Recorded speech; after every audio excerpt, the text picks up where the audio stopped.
think so. Oh my God, yay!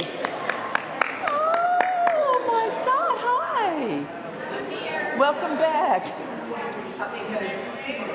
Yeah.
Good morning. My name is Betsy Smalley, and my pronouns are she, her. I serve on your board of trustees with Bill Fiorini as co-chair. I'm a tall, older woman in my 70s with short gray hair, and I'm wearing a floral blouse and a green skirt. Our speakers provide visual descriptions to welcome people with visual impairments and those listening online. We are excited to be in community with you today. Please take a moment to silence your cell phones, and please move to a seat in the center of the aisle if you can, to allow room on the edges for people with accessibility needs. Thank you. If you're visiting for the first time, stop by the welcome table in the gallery to pick up a visitor gift with more information about our community. Look for the Getting to Know You sign in Beach Hall after the service to learn more about our congregation. And everyone is welcome to come chat with me or another board member after the service. There is a lot going on here at First UU. Please see your order of service or this week's Sunday announcement email where you can read details about all of it. A few things to highlight this morning. After the service, we will be taking a photo of our congregation outside the front entrance. Then we will take a quick break for everyone to grab snacks and cake, check in at one of the tables in the gallery or through the Zoom link, and then join us for our annual meeting. We hope everyone is able to join us. Our next Pathways to Membership class is on Saturday at 8:30. You can register online or through the link in the Friday news. If you are interested in attending General Assembly online and would like to represent First UU as a delegate, please email the board. You can access all business sections for free. And there is so much more in your order of service and in the Friday news email, so be sure to check all that out. Now, please rise in body or spirit to sing hymn number 346, Come Sing a Song with Me.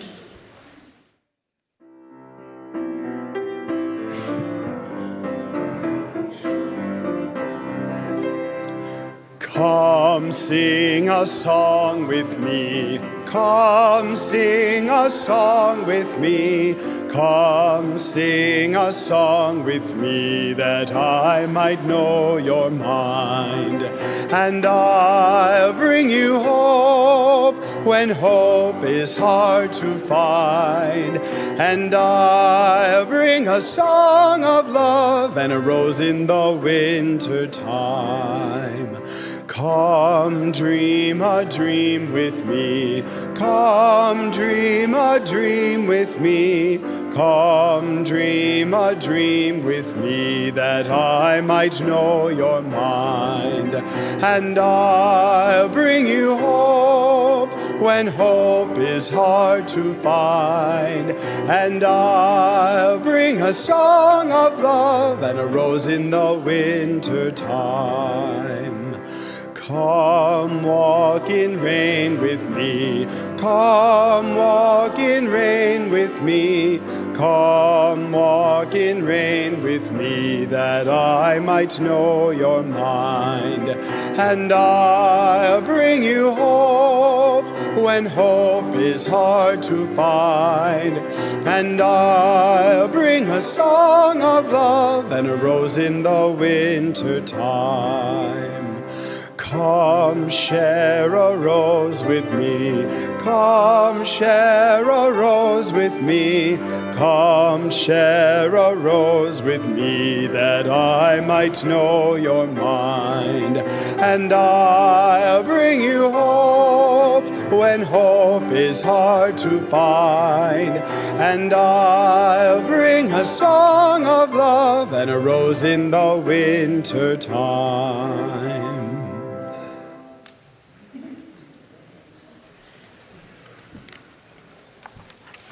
Good morning. My name is Claire Freed, and I use she, her pronouns. I am a member of UU. I serve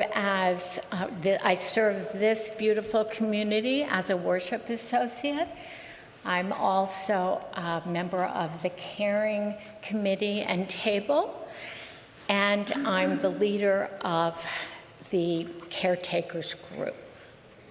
I am a 77-year-old white woman with glasses, and today I'm wearing an orange top and tan pants. And I also have to say I'm so happy to be here today. Thank you.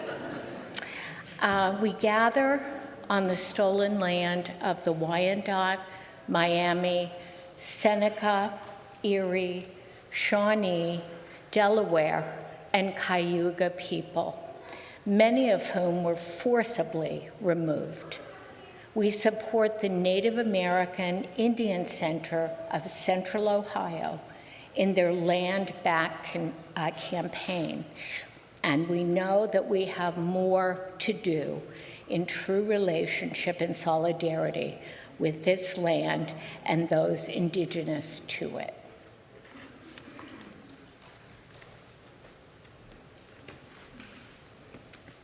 Good morning. I'm Reverend Kelly McNeil. My pronouns are she, her, and I serve this congregation as your minister of congregational life. I am a white woman in her upper 30s with long, dark purple hair, and today I'm wearing my pink dress and a purple stole. Let us now enter into the spirit of worship with these words from Victoria Stafford. Douglas Steere, a Quaker teacher, says that the ancient question, who am I, inevitably leads to a deeper one, whose am I? Because there is no identity outside of relationship. You can't be a person by yourself. To ask, whose am I, is to extend the question far beyond the little self-absorbed self and wonder, who needs you? Who loves you? To whom are you accountable? To whom do you answer? Whose life is altered by your choices? With whose life, whose lives, is your own all bound up inextricably in obvious or invisible ways? And now it is time for our children to meet Amber back in the back to prepare to bring in the light. Everyone else, please turn to your neighbors and introduce yourself.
is now time for our children to bring in the light.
Our chalice lighting this morning comes from Pat Uribe Licht, entitled Reminder of What We Share. The chalice is a symbol of our faith. Like our faith, it is not magic, nor is it mysterious. We light it as a reminder of what we share as a community and who each of us is called to be.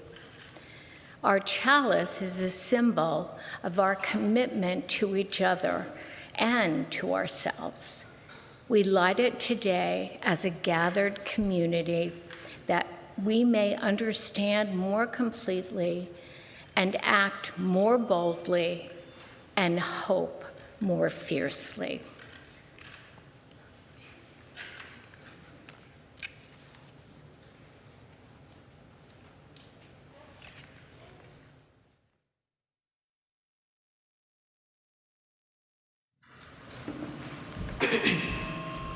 Thank you, Bianca, for your help lighting our chalice. Good morning. I'm Amber Scott, your Director of Religious Exploration, and my pronouns are she, they. I'm a white femme millennial with wild and wonderful wavy hair. I'm wearing loud overalls and a bright yellow Side with Love t-shirt. Today's story is called Neither, written and illustrated by Airlie Anderson. Once upon a time, there were two kinds, this and that. These and those. One or the other, until honk. What kind are you? I'm both. You can't be both. You must be neither. I'm neither? Neither tried to play a game. You can't play with us. You're not rabbity enough. Neither tried to play a that game. You can't play with us. You're not birdie enough. Why don't you find somewhere else? You're not one of us. You're neither. Neither, neither, neither.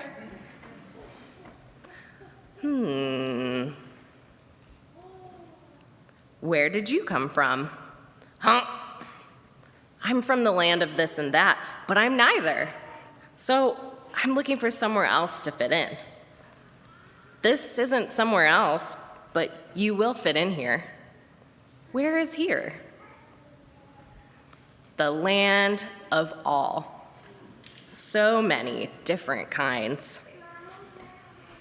Come play with us. But I'm different from everyone here. I'm neither red, nor orange, nor yellow, nor blue. Exactly. Excuse us. We're from the land of this and that, but we don't fit in at home. We're looking for somewhere else. But you said I was neither. You said I should go somewhere else. Well, This isn't somewhere else. This is the land of all, and everyone fits in here. Once upon a time, there were many kinds, this and that, somewhat and whatnot, either, very, sort of, just, rather, a little, neither, and both. And all were welcome. The end.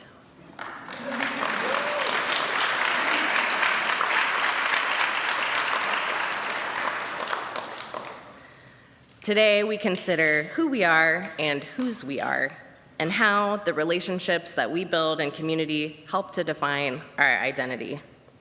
Please remain seated with hands over your hearts as we sing number 402, From You I Receive, to sing our beloved children back to their families and out to class.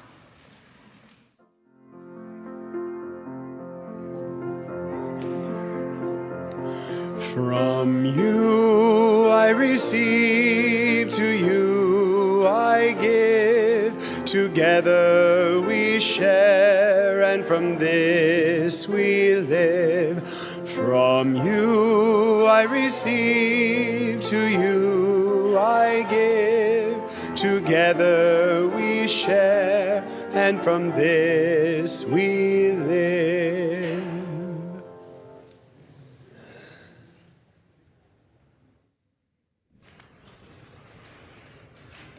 Our Share the Plate recipient for the month of June is Kaleidoscope Youth Center, KYC. Since 1994, KYC has been the largest and longest-standing organization in Ohio, solely dedicated to serving and supporting queer youth. KYC works to provide a safer place, programming, and leadership opportunities so that youth can be free to explore who they are and empowered to become their confident, truest self. In addition to passing the basket, you can text to give, scan the QR code, or visit firstuucolumbus.org/donate. Thank you for your generosity.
Today's pastoral listener is Barb Fiorini. If you have something on your mind or heart today, Barb will be in Beach Hall after the service and will be very happy to listen. We have some joys and sorrows from our community to share with you this morning, and there are 2 caring cards to sign in Beach Hall after the service. We send healing energy and love to Reverends Teresa and Linda. Linda Smith recently had surgery to remove an abscess on her shoulder. She is receiving antibiotics 24/7 while recovering at home. And Reverend Teresa had left knee replacement on May 27th, and she is at home recovering from her surgery. Let us now enter into a time of meditation and prayer with these words from Julianne Lepp entitled, "The Richness of Our Differences."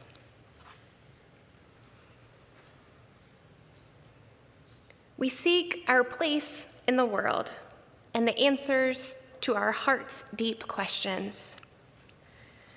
As we seek, may our hearts be open to unexpected answers. May we be reminded that all beings are whole, sacred, and worthy. Let our hearts be welcoming of multiple truths, not holding hard or fast to closed-mindedness or judgmental thinking. What can we learn from each other in the richness of our differences? May the heart of compassion help us recognize the sacred in each other and bridge differences in these challenging times. May each of us be held in relationship, accountability, and the power of beloved community. I will now ring our temple bell as we have a moment of quiet together.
We are so lucky to have such a beautiful choir and choir director.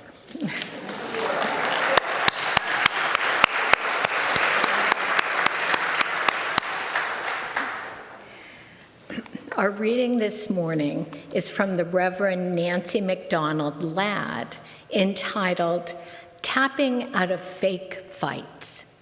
This is an excerpt from the sermon she delivered at the 2016 General Assembly. For as long as two or more have gathered in the name of the Spirit, those two or more have fought some fake fights. You remember perhaps the classic wedding reading from Corinthians, which says, "If I speak in the tongues of mortals or angels, but do not love, I am only a resounding gong or clanging cymbal. If I have a faith that can move mountains, but do not have love, I am nothing." That letter is from the Apostle Paul to the early Christian community in Corinth and has nothing whatsoever to do with weddings. That's a letter from an overextended pastor with occasionally dubious judgment to a congregation whose leaders are in a constant state of fierce and unremitting conflict. The early Christians in the Corinth community were literally shouting their prayers like clanging cymbals over top one another to try and prove who was better at praying. They were making faith into a contest, and whether he was saintly or not, Paul was having none of it. The collective wisdom of the ages reminds us that the stakes are high, and the ultimate prize we must reach out for in community is greater than the imagined divisions and trumped-up arguments that pull us apart. Here's a segue you won't see coming. You know in WrestleMania, where professional wrestlers have those fake fights? Sometimes they really are at risk for getting hurt. And do you know what they do before the muscle snaps or the bones break in the fake fight? They tap out. They bang the mat. When the fake fight gets close to having real consequences, they tap out. I'll tell you what, I'm tapping out right now, and I invite you to join with me. I'm tapping out of every fake fight in our congregations and our movement about getting what I want, or what you want, or what we think we want, because the stakes are too high, and we don't have the time for fake fights anymore. A fake fight about the bylaws in the annual meeting is most often, yes.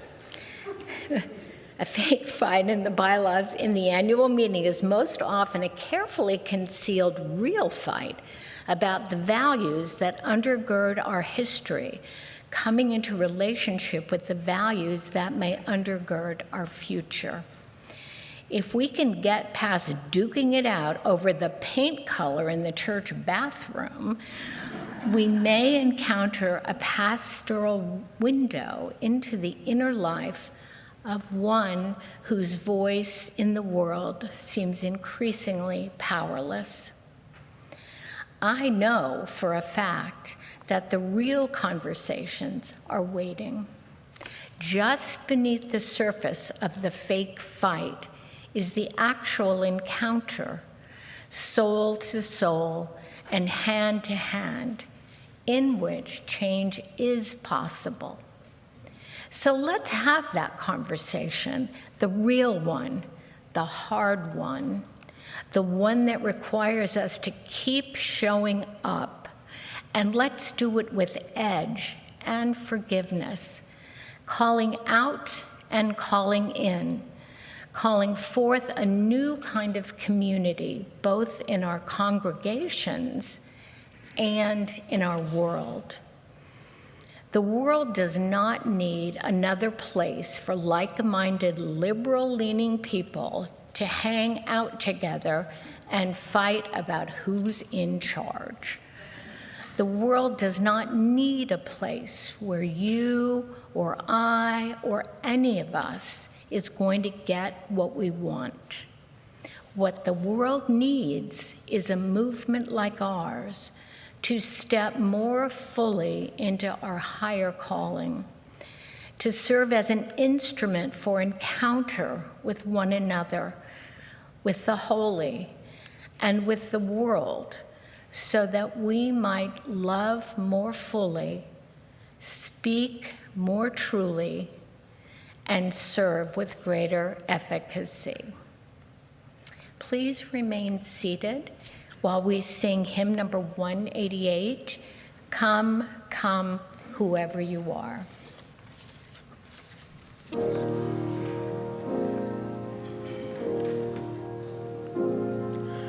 Come, come, whoever you are, wander, worshipper, lover of leaving. Ours is no caravan of despair. Come, yet again come. Come, come, whoever you are, wander, worshipper, lover of leaving. Ours is no caravan of despair. Come, yet again come.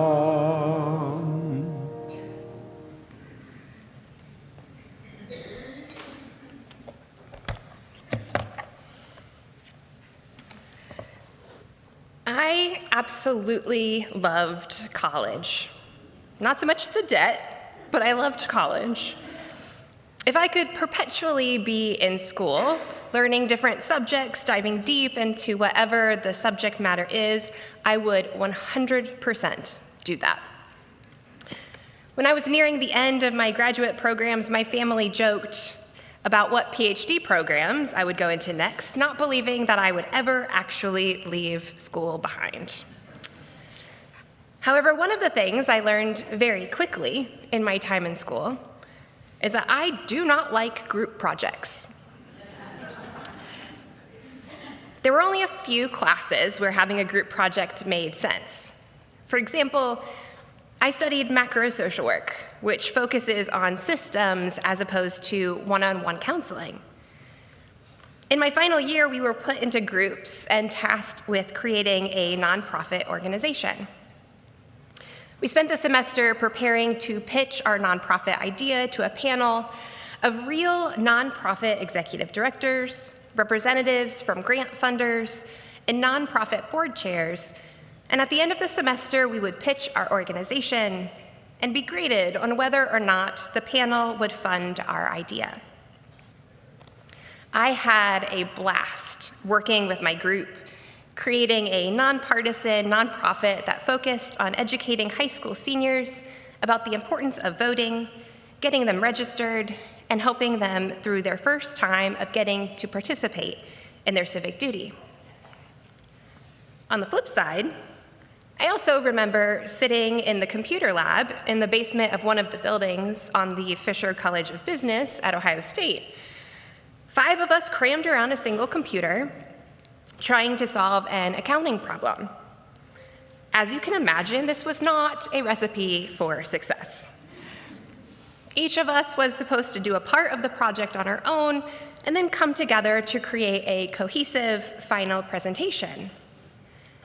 Inevitably, one person would have been out partying too much the night before and completely unhelpful. One person would be sitting on their phone, not paying attention to anything we were doing. And another person would be so adamant that they knew everything, but were in fact so incredibly wrong that it made you want to pull your hair out. And then there was me, sitting back and letting the inevitable play out, knowing I was going to end up going back to my dorm and just do the whole thing myself anyways. That experience taught me a not so great lesson. If I wanted something done right, I would just have to do it myself. I know this isn't an experience unique to college.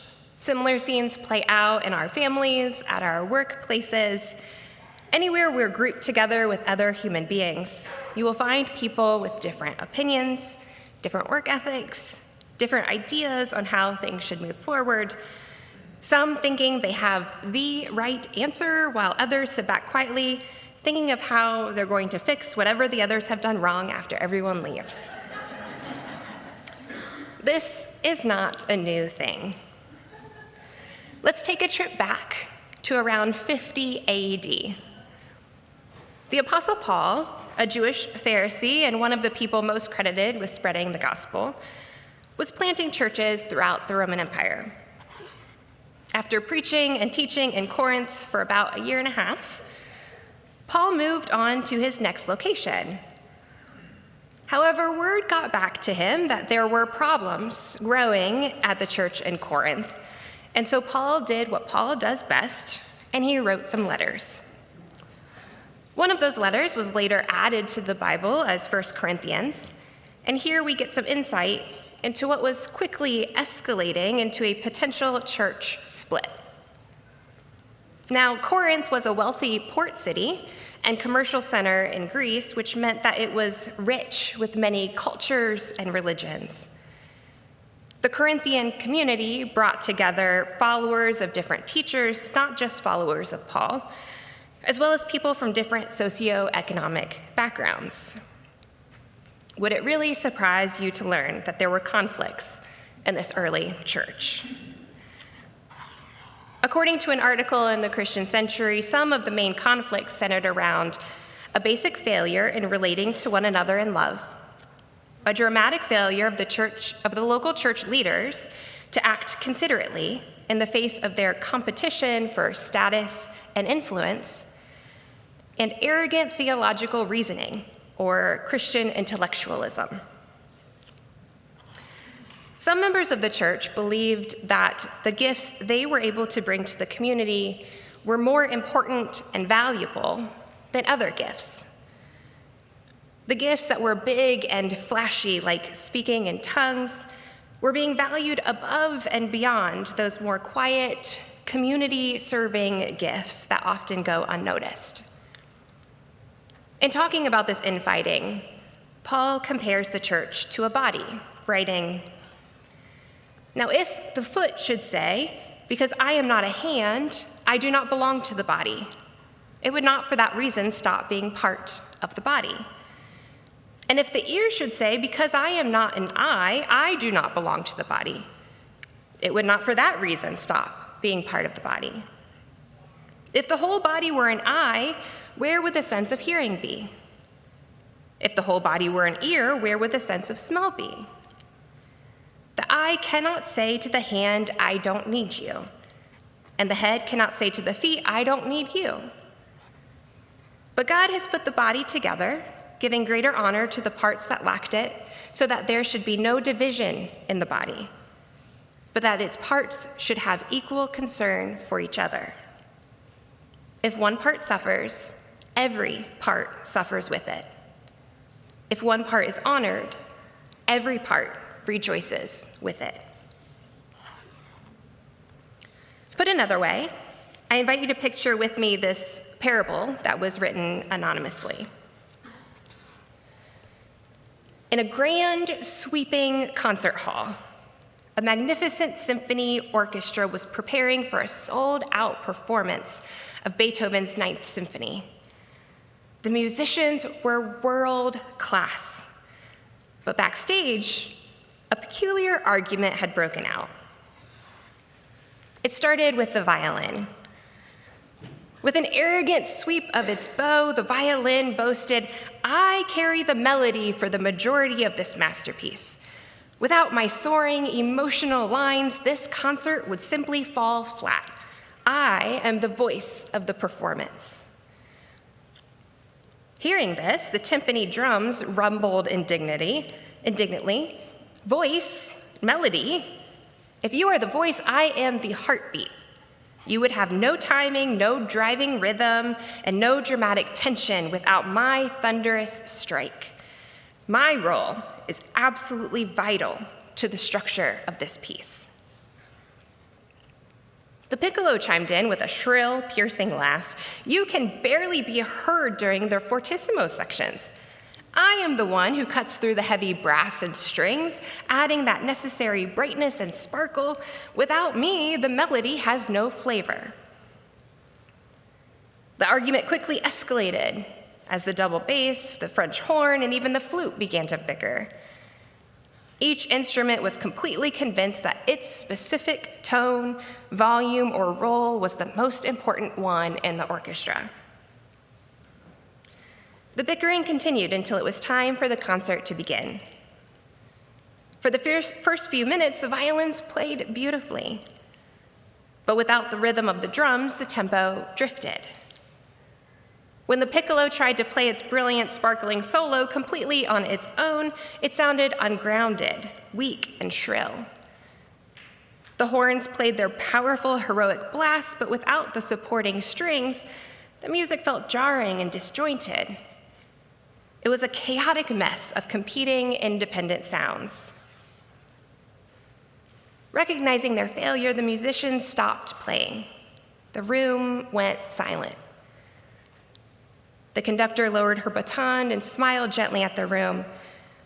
She reminded them of their shared purpose. None of you are meant to play the entire symphony alone. You each have unique, distinct voices that have been perfectly placed in the score. Only when you surrender your pride, stop competing, and play your specific part do you create a masterpiece. The musicians took this lesson to heart. When the conductor raised her baton again, the violin swept into the melody with passion, trusting the timpani to anchor the rhythm. The piccolo added its bright, soaring notes in perfect harmony with the trombones. No instrument tried to be the whole orchestra anymore. Together, they produced a breathtaking, unified symphony that none of them could have ever created on their own. Like the people in Corinth and the various musical instruments, how many times have we found ourselves in what Reverend Nancy referred to as fake fights? Do people attend a symphony performance because they want to hear a singular instrument try to provide the richness that you get from a whole orchestra? Which, side note, as someone who played violin in middle school, this is what I imagine my parents probably experienced at our concerts as we tried our best. Do you attend a football game expecting that the quarterback will win the game for the team without the support of his offensive line blocking for him or the defense holding their ground when they're on the field? Or on Sunday mornings, what good is a minister standing up here talking to you if you can't hear us thanks to the hard work of our tech team, the friendly faces welcoming you, the beautiful voices and music of our choir, or the countless people behind the scenes that help make a Sunday morning possible? Let alone the generosity of your financial contributions that make sure the lights are on when you get here and the bathrooms are well stocked and cleaned. One of the many valuable lessons I learned from my mentor is that the thing that rises to the surface during a congregational disagreement is not usually the thing that is driving the conflict. I'm not talking about the conflicts that lead to congregation splitting because of a moral or ethical issue. For example, the Methodist Church splitting over disagreements around the LGBTQ+ community, or seminary professors leaving the Southern Baptist world because of their stance on women in ministry. I'm talking about, and Paul was writing about, those congregational disagreements that arise because we're so set in our ways that we aren't willing to compromise. The disagreements where we dig in our heels over something that on the surface seems silly or small, but underneath reveal something larger. As Reverend Nancy said, if we can get past duking it out over the paint color in the church bathroom, we may encounter a pastoral window into the inner life of one whose voice in the world seems increasingly powerless. And this ultimately gets us back to the question that inspired the title of this sermon: whose am I? As Victoria Stafford said, to ask whose am I is to extend the question, who am I, far beyond the little self-absorbed self and wonder, who needs you? Who loves you? To whom are you accountable? To whom do you answer? Whose life is altered by your choices? With whose life, whose lives, is your own all bound up inextricably in obvious or invisible ways? If you've ever attended a General Assembly, inevitably, at least one of the business topic conversations will get derailed by people who insist that the wording needs to be 100% perfect, which we all know is an impossible task. I know I have been in several conversations here and in previous congregations where I get caught up arguing about something that feels trivial. And it isn't until we take a breath or space before the underlying issue becomes more apparent. I think congregational conflict can actually be a good thing when we get to the root of what the conflict is about. When we pause to ask ourselves the questions suggested by Victoria Stafford and realize that in this beloved covenantal community, we are we.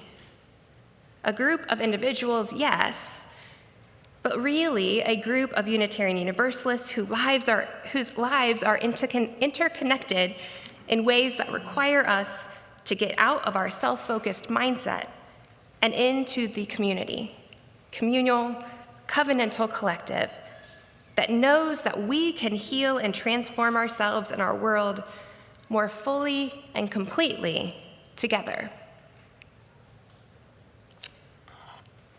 Erica Barron from the New England region of the Unitarian Universalist Association wrote an amazing article entitled "Covenant and Conflict at the Same Time." Erica writes about the process of creating a covenant, stating, "What we say is that we are creating the container that will allow for digging into our work, allow us to show up and be vulnerable. But beneath this, I think secretly in our heart of hearts, we are hoping that this work of building the covenant will prevent conflict from ever happening. What we really meant by the covenant was a promise never to disagree with each other." Our own congregational covenant makes it clear that this isn't the case. In part, it reads, "I covenant to do the following: remain engaged in the process with compassion and respect when conflict occurs, knowing that truth and sound decisions emerge from an open exchange of ideas." But it also says, "I covenant to cherish the well-being of the congregation above my personal preferences." When you covenant to be a member here, you don't covenant to always agree with everything all of the time. We're UUs. We like debating, digging deep, and hearing different perspectives. Where we lose our way is when we stay so deeply rooted in our position that we forget we are a part of something larger than ourselves. Erica Barron states, "There will always be things about which we disagree.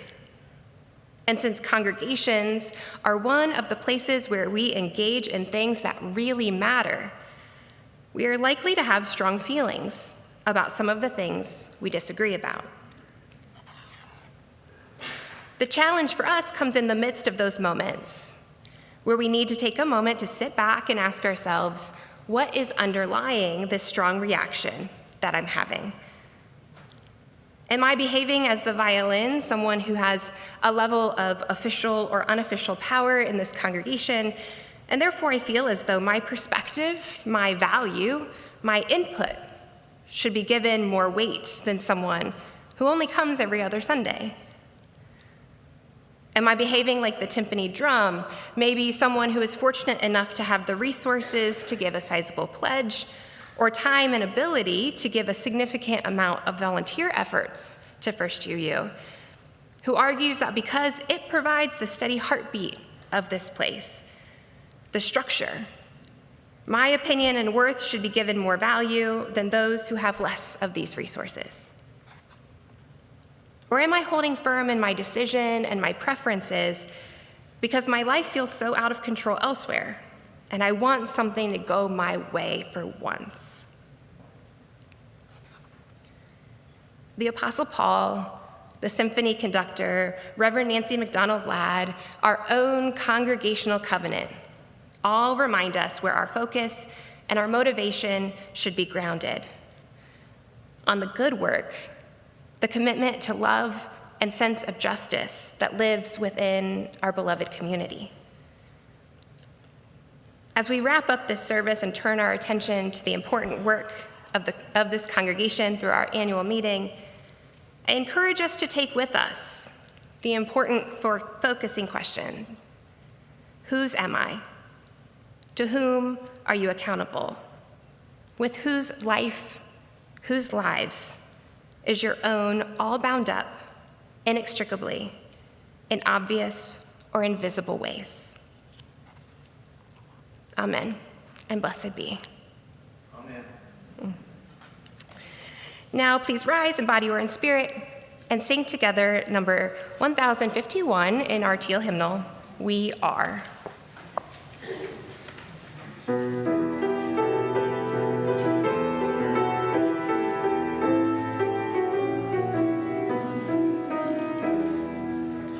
For each child that's born, a morning star rises and sings to the universe who we are. For each child that's born, a morning star rises and sings to the universe who we are. We are our grandmother's prayers, and we are our grandfather's dreamings. We are the breath of our ancestors. We are the Spirit of God. We are mothers of courage and fathers of time. We are daughters of dust and the sons of great visions. We're sisters of mercy and brothers of love. We are lovers of life and the builders of nations. We're seekers of truth and keepers of faith. We are makers of peace and the wisdom of ages. We are our grandmother's prayers, and we are our grandfather's dreamings.